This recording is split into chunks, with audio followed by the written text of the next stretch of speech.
Hey YouTube, it's Tamara Blodgett, and this is episode 5 of living foreign and expat ideals, I suppose. Here I'm with my Moab, Utah shirt on I got down there with Hubs. We used to be 2-month-a-year RVers. We'd go around the country, and this is one of my favorite places. I have to say, I have to confess, hold on guys, I'll get back to all the other stuff.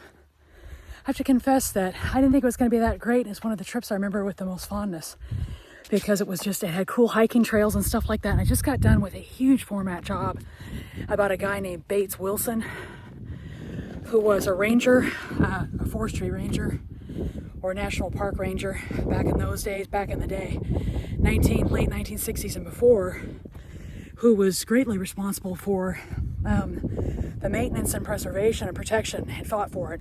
So that was kind of a cool book. I kind of read a little bit passively just because I was formatting it. Very interesting. Anyway, Moab. Tie-dye, of course. Barely fits. Just jumped off my roof to get into it, guys. I'm kind of chubby right now. As anybody that's watching me understands that. I want to talk about the robbery.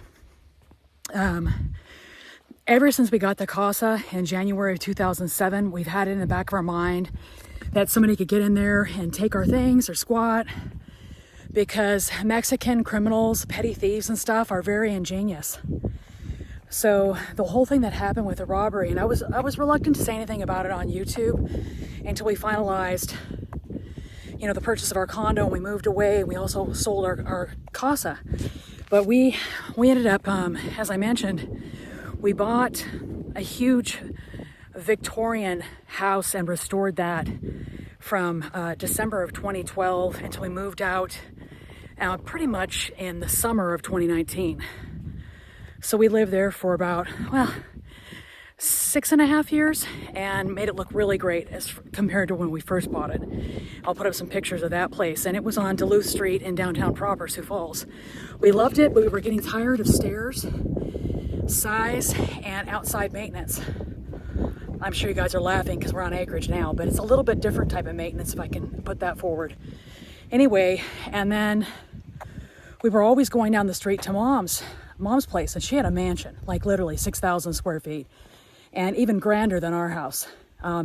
Overall, though we had some appointments like a floating stairwell and some different things that were super unique and real fancy for everything. But we'd go down there a lot. We were always at mom's house, or she was always up at our house, and we had the family there at the time, 3 boys. One was still in Alaska, where he remains with his wife. Call those guys the Jays. That's my eldest and his wife. Just call them the Jays, right? Let's downsize. Let's get a couple of townhouses where we have a low HOA, and we don't have to do the grounds and things like that, and just do anything else, because Hubs was about ready to retire. And he was tired of doing lawns and stuff. It's not really a love of his. He wants things to look nice, so he does them.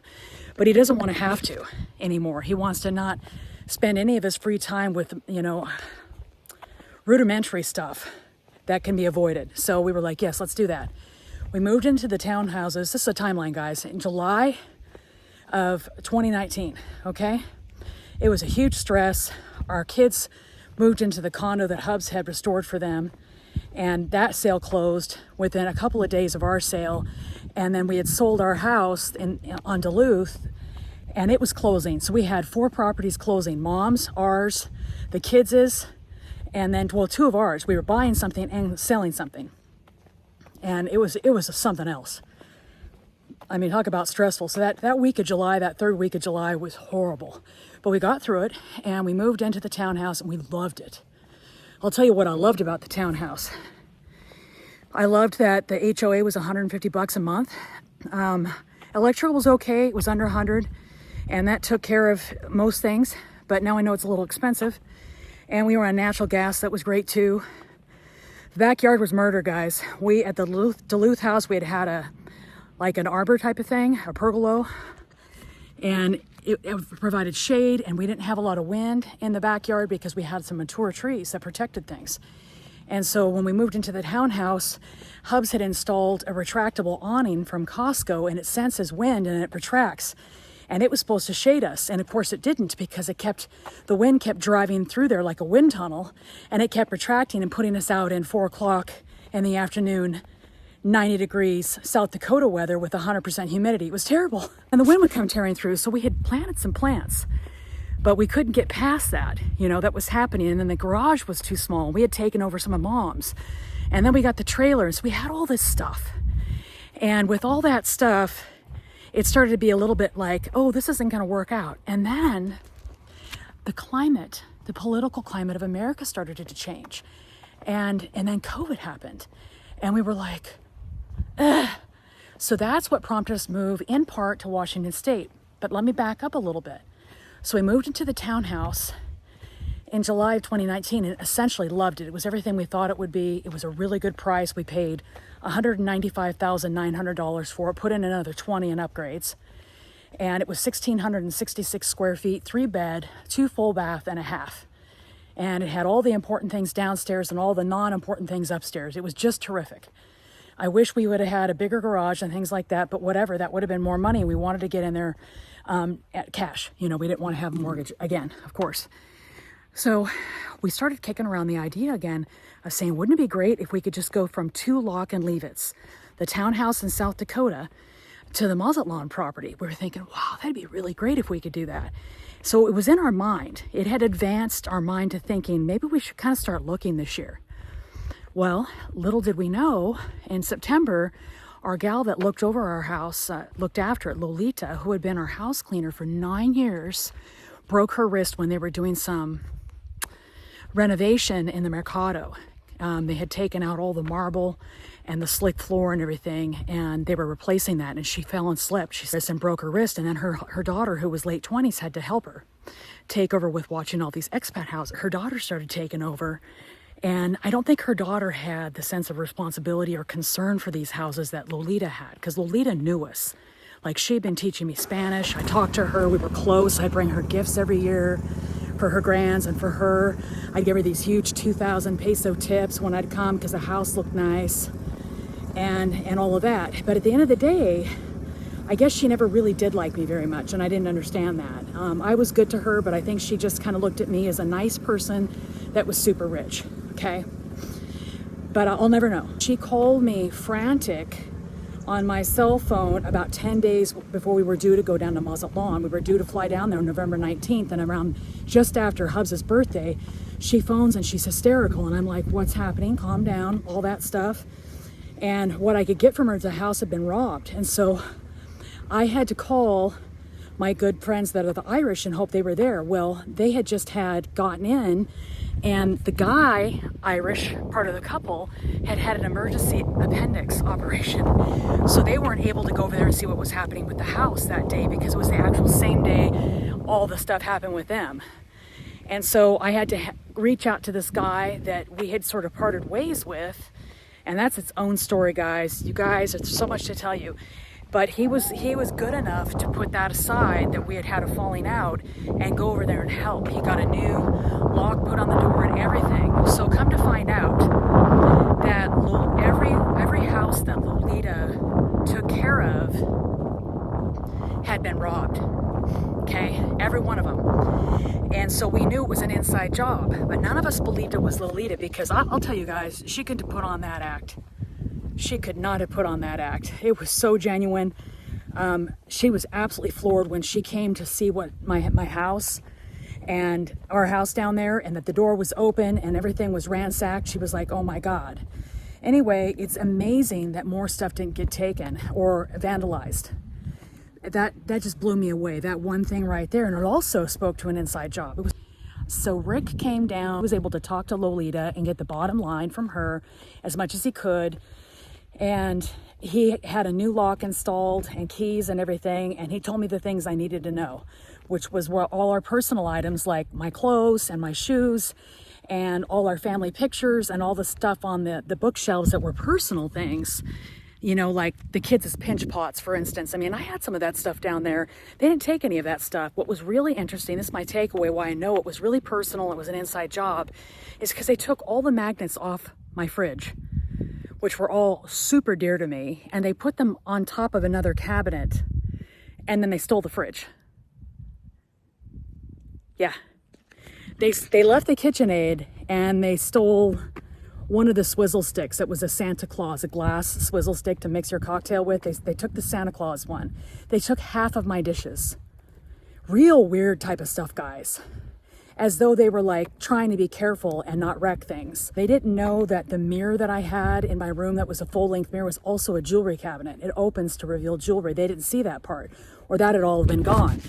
And there was stuff in there that was, you know, Hubs got me when we were dating and everything, and it wasn't expensive stuff, but it was very sentimental stuff. It was weird, and I knew it was an inside job. What we postulate is that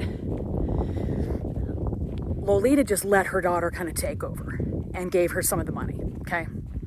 And the daughter came in there and she just looked around and made sure that everything was okay.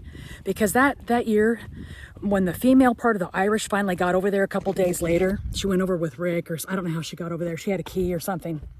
Anyway, she went over there. She said the place just looked like it hadn't been cleaned the whole time we were gone. She said, it looks like it hasn't been touched since the day you left. She goes, it's just dust, piles of dust, trash everywhere. She goes, it looks like people were kind of in the house, maybe eating chips and having drinks and just kind of squatting here and goofing off and watching TV and stuff. She said, it looks like that. And I was like, okay, that kind of tracks, because for the last couple of years, Raquel, who was the one that used to cook for us just down the street and a good neighbor of ours and taught me a lot of my Spanish, my street Spanish, which is probably a little bit better because of her. She used to watch our place, but I didn't like her kid coming in there in July when she was gone to visit her sister for a month. If I just kept that going, we probably would have never been robbed, because Fernando hated us because he had lived in America for enough time to feel like he had met enough angry Americans, unfortunately, to just lump Hubs and I in and our kids with them. Oh, just more rich white faces. And so he had a chip on his shoulder about anything. So he didn't like us, but I don't think he would have wrecked the house because he knew that that was part of his mom's income. But I still didn't love it. So I was like, let me just get somebody more neutral, I thought. And so Lolita was, after using her to clean for 6 or 7 years, we felt pretty confident about her coming in and cleaning the house once a month and checking on it. So we think that her daughter started bragging about how she watched all these rich Americans' houses and how pretty they were and how they had fancy things in them and stuff like that. And the wrong set of ears heard it. And the reason I say that is because keys weren't used. They broke off all the locks for all the different expats' houses. And it was sad on a lot of different levels. Our house didn't seem to be, there was no damage to our house. They didn't hurt anything. They took our TV, they took our glass top for our dining room table, our fridge. They took a bunch of like higher end items, and they wanted to take our stove, but they couldn't sort it. They didn't have the proper tool to take it, or they didn't have a big enough truck to figure it out. So it was the 1 year we had a tax return where it wasn't earmarked for credit card payoff or some stupid bill. It was the first time since we had been married where we had $6,000 to be able to maybe save or help the kids or anything. I mean, we had some kind of option for the first time in our marriage. And of course we came down there to rack and ruin, and we had to like rebuy the fridge and rebuy the table and rebuy a TV. And oh, it was all super bad and very much bad taste in our mouth. And Lolita tried to come around and kind of, smooth things over. And I was like, no. She says, well, you don't think I did this? I said, no, I don't think you did it. I said, but I think someone that knows you did. Because when Raquel had told me this, I'm circling back around a couple of times in the year or two preceding this, Lolita has people coming in and looking at your house that aren't her. And she goes, don't tell her that I told you that. And I said, no, I won't. And so I went to her point blank because I didn't think there'd be any reason for Raquel to lie. I mean, maybe she wants the job back, but I could tell. We've had a lot of interaction. I considered her my friend, and I could tell that she was concerned. And I said, oh, okay. So I asked Lolita point blank, does anybody watch our house when we're gone beside you? Like, one of your kids? I just threw a few things out. And she said, no. She lied to my face. And the reason I know is because my girlfriend came to visit me in January of 2017 in the Casa, and I got a special clock that had USB ports in it, and it had enough electrical to have two of the three prongs, so people could plug their things in there, no matter what it was. And it was about a $50 clock. And I got it for guests, so somebody could know what time it was and plug their stuff in and not hunt around for outlets and stuff. It's such a fuss, right? So the next year, it was gone. And we were like, is that from when we had the kitchen remodeled? Hubs and I were trying to rack our brains. And he was like, no way. He says, nobody's going to grab that clock when we're 10 feet away. He said, no, that they wouldn't bother with that. The next year, our Bose was gone. But the thing to plug it in, the electrical, thing it sits on, that flat placard type of thing where the cord is, was there. So they just grabbed the Bose and took off. So whoever was coming in and watching the house was just kind of casing the place and trying to take inconspicuous, expensive items and just grab them and hope we didn't notice. And they certainly weren't covering for Lolita. That didn't help her at all. But we call this Mexonomics. And this is going to be kind of the most negative part of the video. And this is something you guys have to take away. You have to understand this. If you remember nothing else from this video but this one thing, keep it in mind. Mexonomics is when they only care about the money grab for that moment and they don't think about all the monies they could get from you in the future. I have a perfect example of this. And I know you guys are going to die. Chayitos. It's a family restaurant, really nice. They used to have the best pie de guayaba. And that's guava pie. I mean, it was great. So we started asking them for a pie, can you make a whole pie for us? And they said, yeah, 150 pesos for a whole pie. And we came in there like every 10 days and we bought a whole pie. Then one time we came in and they wanted 280 for it. And we were like, no, you told us 150. And they were like, well, this is the price. They almost doubled it. And we were like, you can't just do that. That's bad business. You can't just tell somebody when they come all the way over there, because we didn't have a car. We were walking, and we're getting our meals there every week. We're spending 500 pesos. It's back in the day, guys, 2008, 2009. Okay, that's like 1,000, 1,200 pesos now a week. That's what they were already getting from us. Forget the pie. The pie was extra, and they didn't have a good explanation either. They weren't, it wasn't that the ingredients suddenly doubled. They were just trying to do a money grab. And I explained to them my really bad Spanish. I was like, wait a second. My family and I come in here every week and we spend X amount of money faithfully and we get the pie every 10 days and you're willing to let that go, I said essentially, because you just want to get this pie for 280. I said, I'll pay you the 280 and now you lose the, at the time, 3,000, 4,000 pesos a month. It was like, what? Anyhow, that's Mexonomics. And it's practiced with great regularity. And they don't seem to get it. So that was that person that was taking an item from our house once a year and thinking they were clever. I noticed every time, but I was like, I asked Lolita, I had this clock sitting here and now it's gone. Do you know what happened to it? No. Hey, our Bose was in here at $200. Do you know what happened to that? But the charger thing's in there. And she goes, no. So then when the robbery happened the next year, I knew she suspected that who she had watching the house was probably pilfering things, but she didn't care enough to take that person off the billet.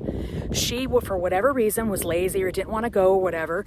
And so she just hoped, would just probably talk to them and say, hey, don't take anything from their house. They're starting to get suspicious. She probably did that, I imagine. And it's a lot.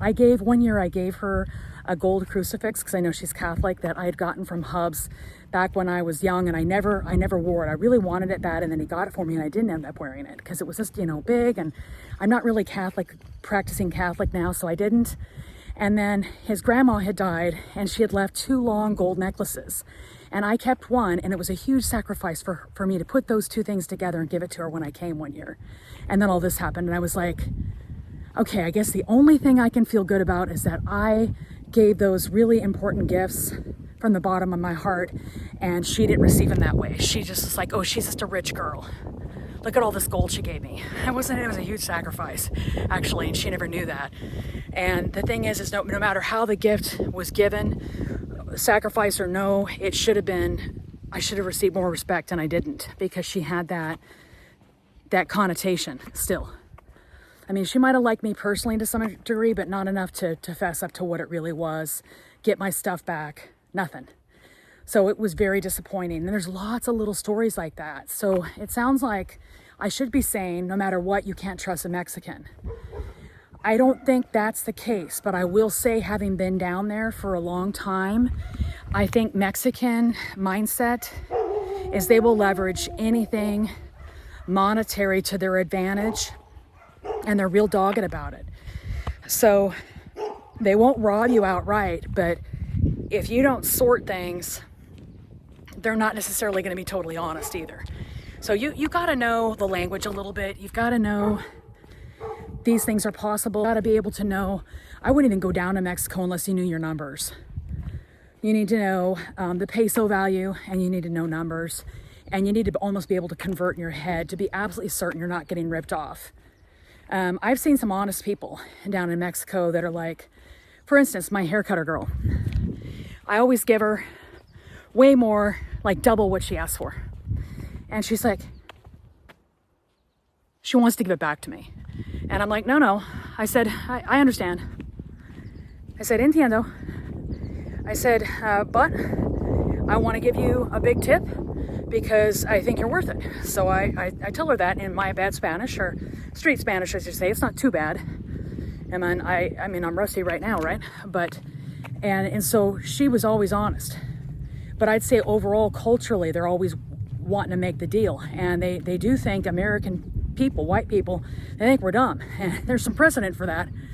You know, we come down there thinking we're all that as Americans, and come down to a culture that is, even though they're next door to us, man, they are different guys. In a lot of ways good, most ways good, some ways not so good. So that was a big lesson I learned there. I was like, I'm not going to be defined by that, but I'm not going to put up with it. So we altered the house. We put these cacti type of little things that I don't know what they're called in Spanish. Rick told me once, and it slips my mind, but I think it's kind of like cacti, or a version of cactus. We put that all, they're like these sharp metal pointy things. We put them all around the interior of the courtyard. It doesn't keep people out. It makes it miserable to get things in and out. And we fortified the front door. We just got it all ready, and it wasn't even difficult for us to decide. We were like, no, we're selling. We're not staying in a place where the cost is perfect if you want to live there 9-10 months a year. Anything less than that, and you have to worry about it. You have to worry. A week after our place was robbed, the Irish, the same crew, came in and tried to get their house, because that last year, 2019, was the first year they used Lolita, because we had been using her for 9 years. And they were like, okay, she's safe. Well, of course not. So the guy actually tried to enter their house while they were there. And they were just trying to come into all the expats' houses that were snowbirds. And the Irish, they always come there early. So they were actually there, and the female part of the Irish, because her husband's in bed, recovering from appendix surgery, she jumped out of the bed and raced after this guy, and he grabbed her laptop and tucked it under his arm and jumped through windows and out the front door. And she was able actually to follow him the whole way, get out the front door and get a load of the truck. How many guys there were? There was 2 guys and a driver, and it was a small truck, and that's probably why they didn't get even more of my stuff, is because they only had a big enough truck to take so much stuff. What were my neighbors doing? What were they doing while my place was getting robbed? They had to have used because Hubs was like, wow, they used mechanics to get this door open. And they had to, saw through everything. It was real dumb. The only reason her house didn't get totally robbed was because they had happened to get in just 4 or 5 days earlier. Because they were always running about a week to 10 days before Hubs and I. They always got there that much early. And that's another reason why I know it wasn't an inside job, is because Lolita would have alerted them and said, hey, no, those people are coming. They're already there. It wasn't her. But she knew something was percolating. She ignored a couple things being taken in my house and stuff like that. So she knew. So we put our house in the market.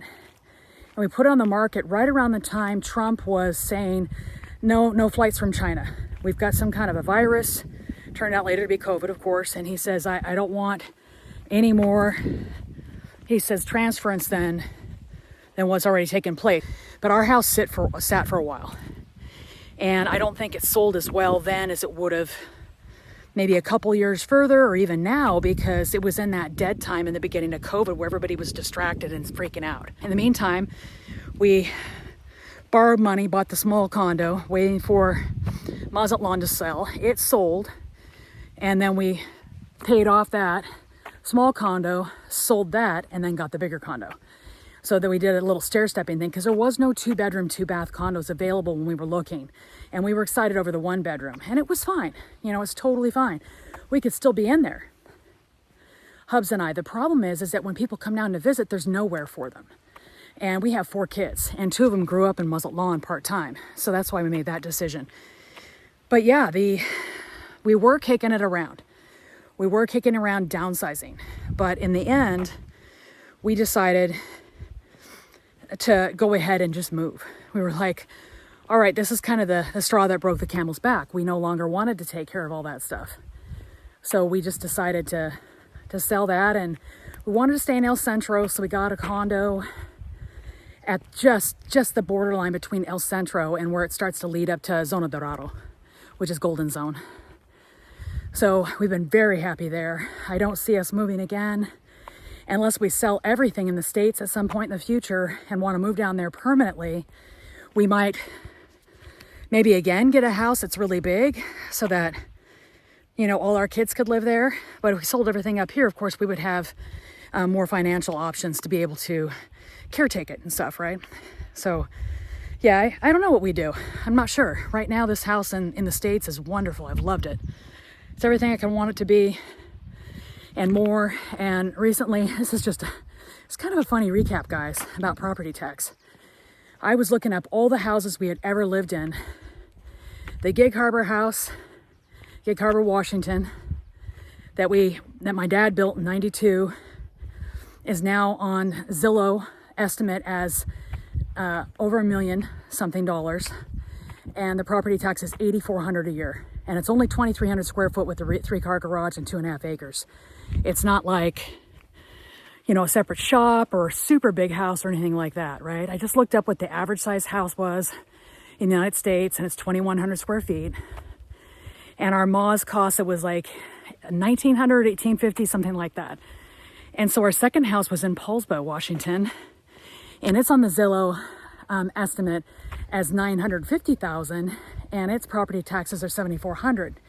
Now, when we sold that house in, I think it was December of 99, I think it was like $4,400 or $4,000 a year property tax. So it was super expensive for 99. And we were like, ugh. And that one was 3,200 square feet and it had a huge 4-bay shop. And we didn't do real good on that sale. We did okay, but not great. We bought Woolley, and that's just south of Bellingham. We bought that in December of 99 and moved out in June of 2005. And now the Zillow estimate on that is $700,000, and property taxes there are $5,400. So not super bad. Let me see, we went to Alaska. The property taxes remain stationary there. 1,900 square foot remodeled cannery building. And they're still only $1,800 a year, which is probably based on just sheer socioeconomic depression. You know, it's hard to sell things in the bush. You know, it has to be a thriving little community for you to be able to have good resale. And we lost a little bit of money on the Solovia property. I think it was like 15 grand or something. Pretty much our aftermarket stuff, like our deck and things like that. But that was a bummer. Anyway, and let me see, Alaska. Oh yeah. Then South Dakota, the Duluth house. This is the wow, guys. It's got a Zillow estimate of like 700,000 or something, 650,000, but the property taxes are 7,400 a year. When we sold that in July of 2019, they were 2,800 and change. I always thought that house was a super good deal for the property taxes. I couldn't believe it. And Mom's big mansion down there was 6. We were like, huh. We thought that was a lot. Now hers went up to 7,400, but not much of a change from when she sold it. $1,400 more as compared to like, how much is that? 5,000? Anyway, it was a lot. So we wouldn't have been in the big Duluth house regardless for that tax bill. That would have been a no way for me. I would have been like, absolutely not. That's almost like paying a mortgage. You know, not a big one, but still.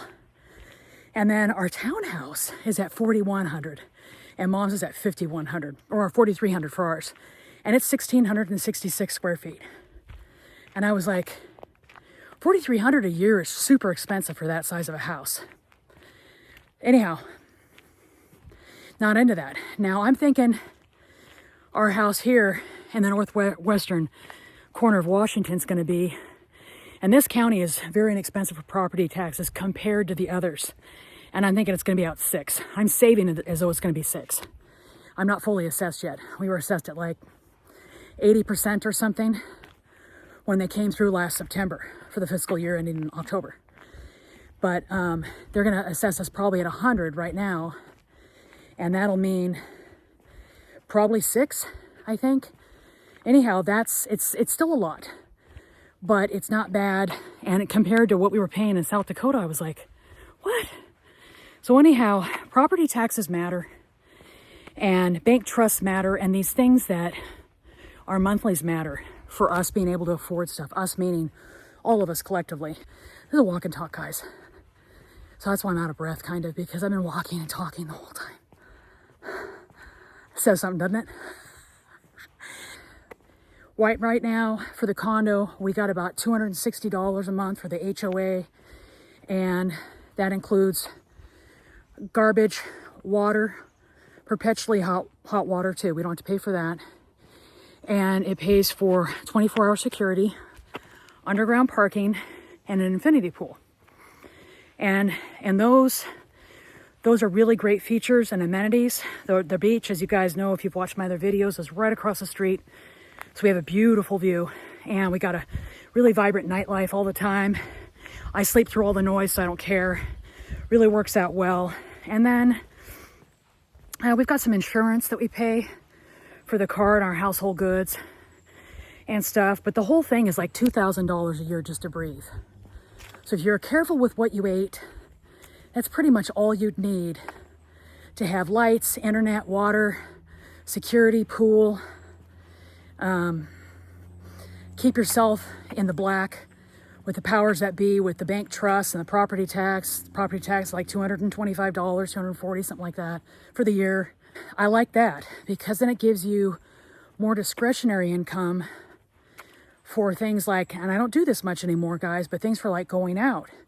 What I like the potential discretionary income with is when our dogs are gone, Hubs and I plan to use Mazatlán as like a lily pad. We jump from there and go explore other areas of the world, and we'll have more money for that because we're not spending the money on a really expensive place to run, right? In fact, our kids are like, sell everything in the States, just live down there. And I'm like, yeah, but sometimes that doesn't always work. We have our mom, and she doesn't want to live down in Mazatlán full time. She wants to live, her forever home and her golden years here, so she can see her grandkid and live in America. That's very important to her. I just bloom where I'm planted. Anyway, guys, this is going to take forever to upload. So that's the whole story about the robbery. And you do have to be cognizant of that. And if you're not going to live down in Mexico full time, that's another kind of ding on the con list of houses versus lock and leave it types. So definitely, if you want a house, you pretty much have to live there, I'd say 9 months plus out of the year to guarantee that it won't have a break-in. And the house next door to ours, where Miguel and Blanca live right next door, they got robbed terribly like 2 years ago. And from what my neighbor Raquel says, she says they trashed and vandalized their house too. It wasn't just a robbery. So I feel like I got off kind of lucky, like a silver lining. It's my takeaway. Right now, it's a lock or leave it. If you're going to buy and live down there, and then further, it should be renting if you're going out there after 60. Listen to me, it's just dying. And then if you're under 60, you can buy, but if you're not going to be there full time, I don't recommend a house. I recommend a condo. Tune in, like this video, share this with people that want to live foreign or are interested in property prices, how they become inflated, where they stand in different parts of the country, because we've lived in Alaska, Hawaii, Washington, South Dakota, and Mazatlan. So we've been around. Love you guys. Talk to you soon.